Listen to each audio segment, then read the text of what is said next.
ಭವಿಷ್ಯ ಜ್ಯೋತಿ YouTube channel ವತಿಯಿಂದ ತಮ್ಮೆಲ್ಲರಿಗೂ ನಮಸ್ಕಾರಗಳು. 2026 ವರ್ಷದಲ್ಲಿ ಈ ಕುಂಭ ರಾಶಿಯವರ ಜಾತಕ ಫಲ ಯಾವ ಥರ ಇರುತ್ತೆ ಎಂಬುದನ್ನು ತಿಳಿದುಕೊಳ್ಳೋಣ. ನೀವು ಫಸ್ಟ್ ಟೈಮ್ ನಮ್ಮ ಚಾನಲ್ಗೆ ಬಂದಿದ್ದರೆ ನಮ್ಮ ಚಾನಲನ್ನು ಸಬ್ಸ್ಕ್ರೈಬ್ ಮಾಡಿ ಮತ್ತು ಬೆಲ್ ಬಟನ್ ಪ್ರೆಸ್ ಮಾಡಿ ಕುಂಭ ರಾಶಿಯವರ ಭವಿಷ್ಯ ಹೇಗಿದೆ ಎಂದು ತಿಳಿದುಕೊಳ್ಳಿ. ಕುಂಭ ರಾಶಿಯವರ ಆರೋಗ್ಯವು 2026ರಲ್ಲಿ ಸ್ವಲ್ಪ ದುರ್ಬಲವಾಗಿರಬಹುದು. ನಿಮ್ಮ ರಾಶಿಚಕ್ರದ ಲಗ್ನ ಅಥವಾ ಅದರ ಆಡಳಿತ ಗ್ರಹವಾದ ಶನಿಯು 2ನೇ ಮನೆಯಲ್ಲಿರುತ್ತಾನೆ. ಚಂದ್ರನ ಚಾರ್ಟ್ ಪ್ರಕಾರ ಶನಿ ನಿಮ್ಮ ರಾಶಿಚಕ್ರದ ಅಧಿಪತಿಯಾಗಿದ್ದರೂ ಇದನ್ನು 7ನೇ ಶನಿ ಸ್ಥಿತಿ ಎಂದು ಪರಿಗಣಿಸಲಾಗುತ್ತದೆ. ಹಾಗಾಗಿ ಇದು ಜೀವನದ ವಿವಿಧ ಕ್ಷೇತ್ರಗಳ ಜೊತೆಗೆ ಆರೋಗ್ಯವನ್ನು ದುರ್ಬಲಗೊಳಿಸಬಹುದು. 2ನೇ ಮನೆಯಲ್ಲಿ ಶನಿಯ ಉಪಸ್ಥಿತಿಯು ನಿಮ್ಮ ಆಹಾರ ಪದ್ಧತಿಯನ್ನು ನಿಯಂತ್ರಿಸುವುದಿಲ್ಲ. ಹಾಗಾಗಿ ನೀವು ಹೆಚ್ಚು ಅನಾರೋಗ್ಯಕರ ಆಹಾರಗಳನ್ನು ಸೇವಿಸಬಹುದು. 11 ಜುಲೈ 2025ರಿಂದ 5 ಡಿಸೆಂಬರ್ 2026ರವರೆಗೆ ರಾಹು ನಿಮ್ಮ ಲಗ್ನ ಮನೆಯಲ್ಲಿಯೇ ಇರುತ್ತಾನೆ ಮತ್ತು ಇದು ನಿಮ್ಮ ಆರೋಗ್ಯಕ್ಕೆ ತುಂಬ ಅನುಕೂಲಕರ ಸ್ಥಾನವೆಂದು ಪರಿಗಣಿಸಲಾಗುವುದಿಲ್ಲ. ಕುಂಭ ರಾಶಿ ಭವಿಷ್ಯ 2026ರ ಪ್ರಕಾರ ಗುರು ವರ್ಷದ ಆರಂಭದಿಂದ 2026 ಜೂನ್ 2ರವರೆಗೆ ಗುರು ನಿಮ್ಮ 5ನೇ ಮನೆಯಲ್ಲಿರುತ್ತಾನೆ ಮತ್ತು 9ನೇ ಅಂಶದೊಂದಿಗೆ ನಿಮ್ಮ ಮೊದಲ ಮನೆಯಲ್ಲಿ ಕಾಣಿಸಿಕೊಳ್ಳುತ್ತದೆ. ಈ ನಕಾರಾತ್ಮಕ ಅಂಶಗಳನ್ನು ಶಾಂತಗೊಳಿಸಲು ಪ್ರಯತ್ನಿಸುತ್ತದೆ. ಜೂನ್ 2ರಿಂದ 2026ರ ಅಕ್ಟೋಬರ್ 31ರವರೆಗೆ ಗುರುವು ತನ್ನ ದುರ್ಬಲ ಸ್ಥಿತಿಯಿಂದಾಗಿ ಆರೋಗ್ಯ ಕ್ಷೇತ್ರದಲ್ಲಿ ನಿಮಗೆ ಸಹಾಯ ಮಾಡಲು ಸಾಧ್ಯವಾಗುವುದಿಲ್ಲ. ನಂತರ ಅಕ್ಟೋಬರ್ 31ರ ನಂತರ ಗುರುವು ನಿಮಗೆ ಅತ್ಯಮ ಫಲಿತಾಂಶಗಳನ್ನು ನೀಡಲು ಬಯಸುತ್ತಾನೆ. ಒಟ್ಟಾರೆಯಾಗಿ 2026ರಲ್ಲಿ ಶನಿ, ರಾಹು ಮತ್ತು ಕೇತುವಿನ ಸ್ಥಾನವು ನಿಮ್ಮ ದುರ್ಬಲ ಆರೋಗ್ಯವನ್ನು ಸೂಚಿಸುತ್ತದೆ. ಮತ್ತೊಂದೆಡೆ ಈ ವರ್ಷ ಗುರುವಿನ ಸ್ಥಾನವು ನಿಮಗೆ ಅನುಕೂಲಕರವಾಗಿರುತ್ತದೆ ಅಥವಾ ತಟಸ್ಥವಾಗಿರುತ್ತದೆ. ಅದೇ ಸಮಯದಲ್ಲಿ ನಿಮ್ಮ ಆರೋಗ್ಯದ ಮೇಲೆ ಪರಿಣಾಮ ಬೀರುವ ಅಶುಭ ಗ್ರಹಗಳ ಸಂಖ್ಯೆ ಶುಭ ಗ್ರಹಗಳಿಗಿಂತ ಹೆಚ್ಚಾಗಿರುತ್ತದೆ. ಆದ್ದರಿಂದ ಈ ವರ್ಷ ನೀವು ನಿಮ್ಮ ಆರೋಗ್ಯದ ಬಗ್ಗೆ ಬಹಳ ಜಾಗರೂಕರಾಗಿರಬೇಕು. ಇದಕ್ಕಾಗಿ ನೀವು ಉತ್ತಮ ಆರೋಗ್ಯದಿಂದ ಇರುವುದು ಅವಶ್ಯಕ, ಏಕೆಂದರೆ ಈ ವರ್ಷ ನಿಮ್ಮ ಆರೋಗ್ಯವು ಸೂಕ್ಷ್ಮವಾಗಿರುವ ಸಾಧ್ಯತೆ ಇದೆ. ಆದಾಗ್ಯೂ ನಿಮ್ಮ ಜಾತಕದಲ್ಲಿನ ಪರಿಸ್ಥಿತಿಗಳು ಅನುಕೂಲಕರವಾಗಿದ್ದರೆ ಮತ್ತು ನಿಮ್ಮ ಆರೋಗ್ಯವು ಉತ್ತಮವಾಗಿದ್ದರೆ ಈ ವರ್ಷ ಶಿಕ್ಷಣದ ವಿಷಯದಲ್ಲಿ ನಿಮಗೆ ಉತ್ತಮವಾಗಿರುತ್ತದೆ. ಈ ಜನರ ಮೇಲೆ ರಾಹು ಕೇತುವಿನ ಪ್ರಭಾವದಿಂದಾಗಿ ನಿಮ್ಮ ಮನಸ್ಸು ಅಧ್ಯಯನದಿಂದ ವಿಚಲಿತರಾಗಬಹುದು ಅಥವಾ ನೀವು ಗೊಂದಲಕ್ಕೊಳಗಾಗಬಹುದು. ಆದರೆ ನೀವು ಏಕಾಗ್ರತೆಯಿಂದ ಅಧ್ಯಯನ ಮಾಡಿದರೆ ಉತ್ತಮವಾಗಿ ಮಾಡಲು ಸಾಧ್ಯವಾಗುತ್ತದೆ. ಈ ವರ್ಷದ ಆರಂಭದಿಂದ ಗುರು ಶಿಕ್ಷಣ ಕ್ಷೇತ್ರದಲ್ಲಿ ನಿಮಗೆ ಸಹಾಯ ಮಾಡಲು ಬಯಸುತ್ತಾನೆ. ವ್ಯವಹಾರದ ದೃಷ್ಟಿಯಿಂದ ಕುಂಭ ರಾಶಿಯವರಿಗೆ 2026 ಸರಾಸರಿಯಾಗಿರುತ್ತದೆ. ನಿಮ್ಮ 10ನೇ ಮನೆಯ ಅಧಿಪತಿ ಮಂಗಳ ಕೆಲವು ಮನೆಗಳಲ್ಲಿ ಮಾತ್ರ ಉತ್ತಮ ಫಲಿತಾಂಶಗಳನ್ನು ನೀಡುತ್ತದೆ. ಅಂತಹ ಪರಿಸ್ಥಿತಿಯಲ್ಲಿ ಮಂಗಳ ಮತ್ತು 7ನೇ ಮನೆಯ ಅಧಿಪತಿ ಸೂರ್ಯ ಸಹ ನಿಮ್ಮನ್ನು ಮಧ್ಯಮ ರೀತಿಯಲ್ಲಿ ಬೆಂಬಲಿಸುತ್ತಾರೆ. ಮತ್ತೊಂದೆಡೆ ಬುಧ ಗ್ರಹವು ಕೆಲವು ಅನುಕೂಲಕರ ಫಲಿತಾಂಶಗಳನ್ನು ನೀಡಬಹುದು.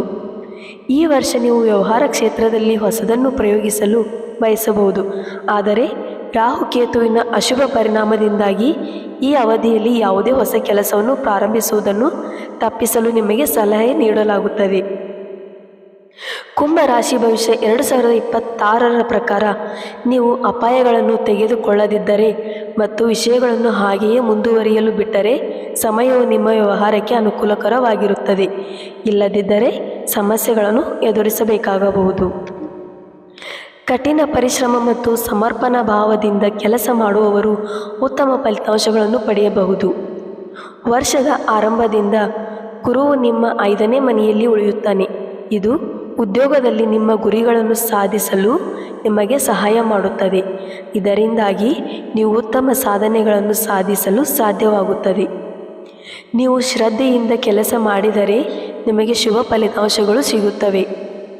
ರಾಹು ಕೇತುವಿನ ಪ್ರಭಾವವು ನಿಮ್ಮ ಗಮನವನ್ನು ಬೇರೆ ಕಡೆ ಸೆಳೆಯುವುದರಿಂದ ನೀವು ಹಾಗೆ ಮಾಡುವುದು ಸುಲಭವಲ್ಲ. ಕುಂಭ ರಾಶಿಯವರ ಪ್ರೇಮ ಜೀವನವು 2026ರಲ್ಲಿ ಅನುಕೂಲಕರವಾಗಿರುತ್ತದೆ. ನಿಮ್ಮ 5ನೇ ಮನೆಯ ಅಧಿಪತಿ ಬುಧನ ಸಂಚಾರವು ವರ್ಷವಿಡೀ ನಿಮಗೆ ಸರಾಸರಿ ಅಥವಾ ಸರಾಸರಿಗಿಂತ ಉತ್ತಮ ಫಲಿತಾಂಶಗಳನ್ನು ನೀಡುತ್ತದೆ. ಅದೇ ಸಮಯದಲ್ಲಿ ಶುಕ್ರನ ಸ್ಥಾನವು ನಿಮಗೆ ಶುಭ ಫಲಿತಾಂಶಗಳನ್ನು ನೀಡುತ್ತದೆ. ಆದರೆ ರಾಹುವಿನ ಸ್ಥಾನವು ನಿಮ್ಮ ಮತ್ತು ಸಂಗಾತಿಯ ನಡುವೆ ಅನುಮಾನವನ್ನು ಉಂಟು ಮಾಡಬಹುದು. ನಿಮ್ಮ ಸಂಬಂಧವು ದುರ್ಬಲಗೊಳ್ಳಬಹುದು. ಗುರು ವರ್ಷದ ಆರಂಭದಿಂದ 5ನೇ ಮನೆಯಲ್ಲಿ ಉಳಿಯುವುದರಿಂದ ಪ್ರೇಮ ಜೀವನದಲ್ಲಿ ನಿಮ್ಮನ್ನು ಬೆಂಬಲಿಸುತ್ತಾನೆ. ನಿಮಗೆ ಗುರುವಿನ ಬೆಂಬಲ ಸಿಗದಿರಬಹುದು. ಜಾಗರೂಕರಾಗಿರಬೇಕು. ಇದರ ನಂತರ ಗುರುದೇವನು ನಿಮ್ಮ 7ನೇ ಮನೆಗೆ ಪ್ರವೇಶಿಸುತ್ತಾನೆ. ಇದು ಮದುವೆಯಾಗಲು ಬಯಸುವವರಿಗೆ ಸಹಾಯ ಮಾಡುತ್ತದೆ. ಒಟ್ಟಾರೆಯಾಗಿ ಈ ವರ್ಷ ನಿಮ್ಮ ಪ್ರೇಮ ಜೀವನ ಸಾಮಾನ್ಯವಾಗಿರುತ್ತದೆ, ಆದರೆ ಸ್ವಲ್ಪ ಎಚ್ಚರಿಕೆ ವಹಿಸಬೇಕಾಗುತ್ತದೆ.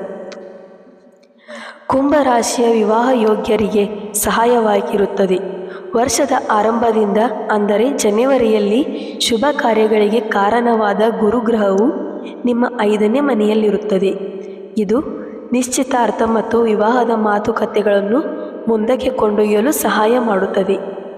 ಈ ಅವಧಿಯಲ್ಲಿ ನಿಮ್ಮ ವಿವಾಹ ಮಾತುಕತೆಗಳು ಮುಂದುವರಿಸಬಹುದು ಅಥವಾ ನಿಶ್ಚಿತಾರ್ಥ ಮಾಡಿಕೊಳ್ಳಬಹುದು. ವರ್ಷದ ಆರಂಭದಿಂದ ಅಂದರೆ ಜನವರಿಯಲ್ಲಿ ಶುಭ ಕಾರ್ಯಗಳಿಗೆ ಕಾರಣವಾದ ಗುರುಗ್ರಹವು ನಿಮ್ಮ 5ನೇ ಮನೆಯಲ್ಲಿರುತ್ತದೆ. ಇದು ನಿಶ್ಚಿತಾರ್ಥ ಮತ್ತು ವಿವಾಹದ ಮಾತುಕತೆಗಳನ್ನು ಮುಂದಕ್ಕೆ ಕೊಂಡೊಯ್ಯಲು ಸಹಾಯ ಮಾಡುತ್ತದೆ. ಈ ಅವಧಿಯಲ್ಲಿ ನಿಮ್ಮ ವಿವಾಹ ಮಾತುಕತೆಗಳು ಮುಂದುವರಿಯಬಹುದು ಅಥವಾ ನಿಶ್ಚಿತಾರ್ಥ ಮಾಡಿಕೊಳ್ಳಬಹುದು. ವರ್ಷದ ಆರಂಭದಿಂದ ಜೂನ್ 2ರವರೆಗೆ ಮತ್ತು ಅದರ ನಂತರ ಮಾತ್ರ ವಿವಾಹದ ಸಾಧ್ಯತೆಗಳು ಇರುತ್ತವೆ. ಬಳಿಕ ಅಕ್ಟೋಬರ್ 31ರವರೆಗಿನ ಸಮಯವು ಮದುವೆಗೆ ದುರ್ಬಲವಾಗಿರಬಹುದು. ಈ ಅವಧಿಯಲ್ಲಿ ಗುರುವು ನಿಮ್ಮನ್ನು ಬೆಂಬಲಿಸದಿರಬಹುದು, ಆದರೆ ನಿಮ್ಮ ವಿವಾಹ ಮಾತುಕತೆಗಳು ಮುಂದುವರಿಯಬಹುದು. ಕುಂಭ ರಾಶಿ ಭವಿಷ್ಯ 2026 ಜಾತಕದಲ್ಲಿನ ಪರಿಸ್ಥಿತಿಗಳು ಅನುಕೂಲಕರವಾಗಿದ್ದರೆ 2026ರಲ್ಲಿ ನಿಮ್ಮ ವಿವಾಹದ ಸಾಧ್ಯತೆಗಳು ಬಲವಾಗಿರುತ್ತವೆ. ಈ ವರ್ಷ ವೈವಾಹಿಕ ಜೀವನಕ್ಕೆ ಸ್ವಲ್ಪ ದುರ್ಬಲವಾಗಿರಬಹುದು, ಆದಾಗ್ಯೂ ಇದು ನಿಮಗೆ ಫಲಪ್ರದವಾಗುತ್ತದೆ. ಇಲ್ಲದಿದ್ದರೆ ನಿಮ್ಮ ಸಮಸ್ಯೆಗಳನ್ನು ಎದುರಿಸಬೇಕಾಗಬಹುದು. ಶನಿಯು 3ನೇ ಅಂಶದಿಂದಾಗಿ ಹೊಸ ವಾಹನವನ್ನು ಎಚ್ಚರಿಕೆಯಿಂದ ಓಡಿಸಲು ನಿಮಗೆ ಸೂಚಿಸಲಾಗಿದೆ. ಇಲ್ಲದಿದ್ದರೆ ಗಾಯಗೊಳ್ಳಬಹುದು. ಈ ಮುನ್ನೆಚ್ಚರಿಕೆಗಳನ್ನು ತೆಗೆದುಕೊಳ್ಳುವುದರಿಂದ ನೀವು ವಾಹನಗಳನ್ನು ಆನಂದಿಸಲು ಸಾಧ್ಯವಾಗುತ್ತದೆ.